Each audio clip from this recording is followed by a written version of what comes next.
മരിച്ചുപോയവരുടെ bank account, ATM card തുടങ്ങിയവ നിങ്ങൾ ഉപയോഗിച്ചിട്ടുണ്ടോ? അങ്ങനെ ഉപയോഗിച്ചിട്ടുണ്ടെങ്കിൽ നിങ്ങൾക്കുള്ള പണി വരാനിരിക്കുന്നതേ ഉള്ളൂ. എല്ലാവർക്കും മിസ്റ്റർ ആൻഡ് മിസ്സസ് ലീഗലിലേക്ക് സ്വാഗതം. നിങ്ങളുടെ പ്രിയപ്പെട്ടവർ മരണപ്പെട്ടതിന് ശേഷം അവരുടെ ATM card, bank account, Google Pay എന്നിവ ഉപയോഗിക്കുന്നത് നിയമപരമായി തീർത്തും തെറ്റാണ്.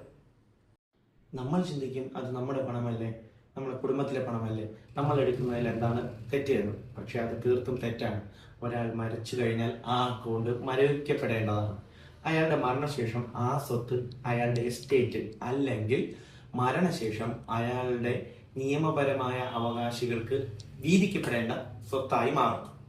പലർക്കും ഒരു തെറ്റായ ധാരണ അല്ലെങ്കിൽ വർഷങ്ങളായിട്ട് നമ്മുടെ മനസ്സിൽ ഉറച്ചു പോയ ഒരു കാര്യമുണ്ട്. നോമിനി എന്നാൽ ഒരാളുടെ മരണശേഷം ആ ബാങ്ക് അക്കൗണ്ടിന്റെയും അതിലെ പണത്തിന്റെയും അവകാശിയാണ്. എന്നാൽ തീർത്തും തെറ്റാണ്. നോമിനി എന്നാൽ ആ മരണപ്പെട്ടു പോയ ആളുടെ നിയമപരമായ അവകാശികൾക്ക് ആ പണം കൈമാറുന്ന ഒരു ട്രസ്റ്റി മാത്രമാണ്. ഇത്തരത്തിൽ ഒരാൾ മരണപ്പെട്ടതിന് ശേഷം അത് മറച്ചു വെച്ച് അയാളുടെ ബാങ്ക് അക്കൗണ്ട് ഉപയോഗിക്കുന്നത് BNS പ്രകാരം കുറ്റമാണ്.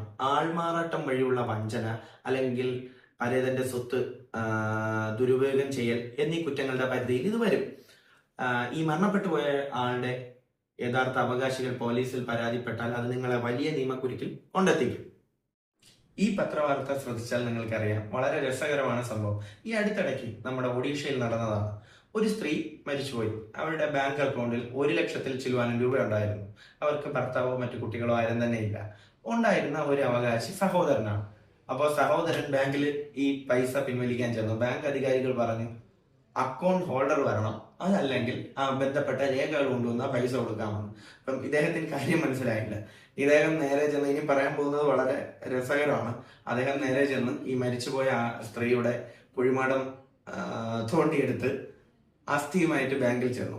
അപ്പം ഇതിൽ പറ്റിയതെന്ന് പറഞ്ഞാൽ ഇയാൾ വളരെ സാധാരണക്കാരനാണ്. ബാങ്കുകാർ പറഞ്ഞു കൊടുത്ത രീതിയോ അല്ലെങ്കിൽ ആ കാര്യങ്ങളോ അദ്ദേഹത്തിന് മനസ്സിലായില്ല. അദ്ദേഹം അക്കൗണ്ട് ഹോൾഡർ അല്ലെങ്കിൽ അക്കൗണ്ടിന്റെ ഉടമ വരണമെന്ന് പറഞ്ഞപ്പോൾ, എന്നാൽ മരണപ്പെട്ടു പോയതല്ലേ, അവരുടെ അസ്ഥികൂടം കൊണ്ട് ഹാജരാക്കി. ഇതിൽ ചെയ്യാനുള്ളത് വേറെ ഒന്നുമില്ല. ബന്ധപ്പെട്ട അധികാരികളിൽ നിന്ന് ലഭിക്കുന്ന അവകാശ സർട്ടിഫിക്കറ്റുകൾ അല്ലെങ്കിൽ ബന്ധപ്പെട്ട കോടതിയിൽ നിന്ന് ലഭിക്കുന്ന സക്സഷൻ രേഖകൾ ഹാജരാക്കിയാൽ മതിയാകും. ഇത്തരത്തിലുള്ള നിയമം അറിയില്ല എന്ന് പറയുന്നത് ഒരു ഒഴിവുകഴിവല്ല. അപ്പോൾ നമുക്ക് ഇത്തരത്തിലുള്ള നിയമങ്ങൾ അറിയാനും ഇത് മറ്റുള്ള സാധാരണക്കാരിലേക്ക് എത്തിക്കാനും Mr and Mrs legal channel follow ചെയ്യുക, ഷെയർ ചെയ്യുക.